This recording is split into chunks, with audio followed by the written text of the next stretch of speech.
What's up, guys? Barry Gaming here, back with some more Idle Heroes, and today we are kind of going over Cosmic Enforcer Luna, and it's mainly because, holy cow, I think you have made dictionary long abilities here. So we're gonna go over them. Oh, there's keywords, there's lots of things. She's got the suppression form, which is like her support form with the helmet. She's got her devastating form, which is her big damaging ability, and that basically is decided at the beginning of battle. So it says at the beginning of each battle, or when self is in the battle as a substitute, if self has 100 or more energy, you enter devastating form. So that's the more offensive one. Stacks Star Core charge to 3 layers, increases all damage dealt by 36% and control immunity by 36%, reduces these bonus by 30%, whereas the other one is speed and attack, where suppress is kind of like her support ability. There is a sublimation to make it last 4 rounds instead of 3 rounds, and then beyond that, when you switch forms, you instantly get 100 energy. Okay, cool, interesting. Let's talk about this a little more. Talk about the passive. So it says after an ally releases basic or active skills, you'll inflict 1 layer of structural breakdown on the enemy with the lowest HP. This is where potentially she could be really good in Star Expedition.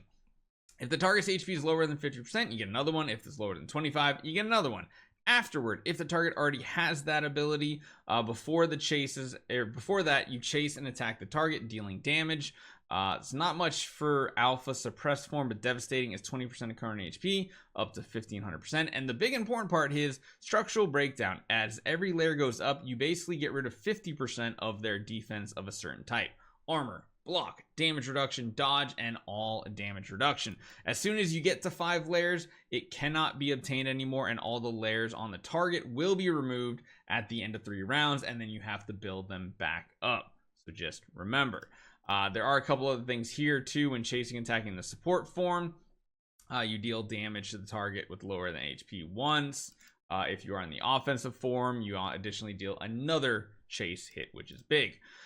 Her basic attack is strong as well. She has a chance to like bleed in the suppressed form, or she gets some big hits going, because if she consumes one of those layers, the Star Core charges at the beginning of the battle, that she gets 3 of them, she does 6,000% attack damage that is guaranteed to crit to the enemy 1 time, which is nuts. That is really, really strong. Keep that in mind. Yeah, it's really interesting. And then of course she has the deified blade effect, which will come into play.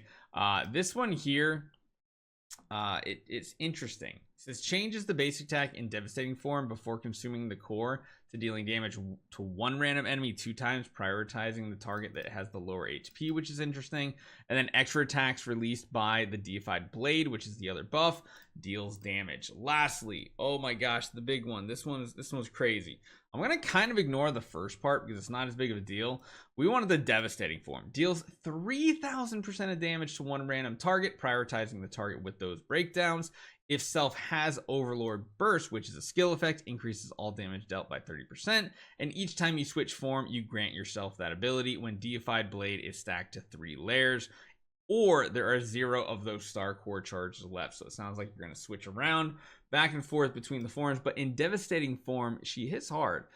If you're under that effect before dealing that damage, you're going to deal damage equal to 90% of the current target's max HP, 10,000% capped at her attack. That is a huge number. Then gonna hit for 1,500.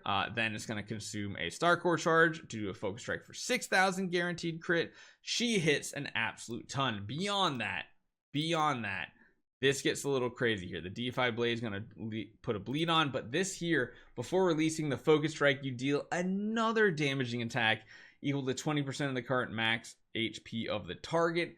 Another 10,000% of attack. So in her devastating form, she's going to be pretty devastating. Now, can this compete with Lord of Fear Aspen? We'll have to find out. Sadly, though, with this event, in order to truly test her out, we need Cores of Origin. Even if you go all in on this event, you can get 2, 4, 6. You can't even get 8 of them to actually max her out, which really does suck.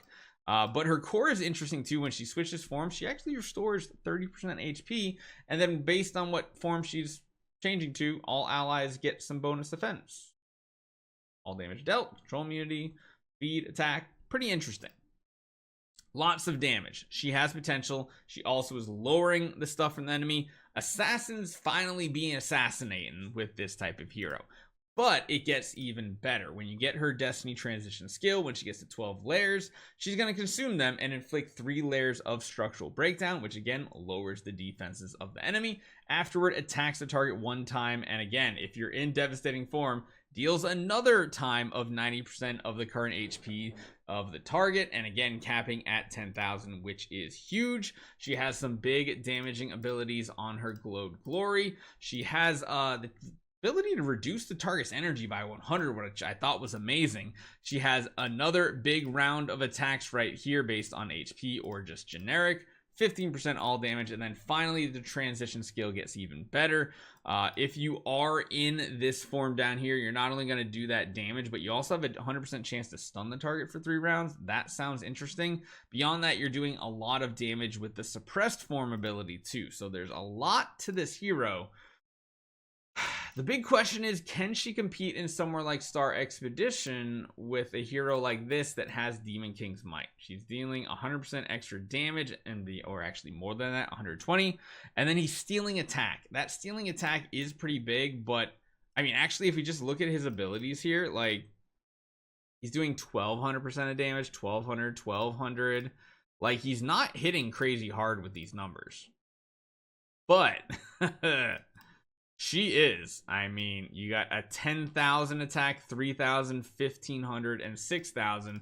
Then on top of that, another 10,000. And then on top of that, with this, another 10,000% attack. Like, the percent attack numbers are just getting a little crazy. They're going through the roof, which is just absolutely insane. So, we'll have to see.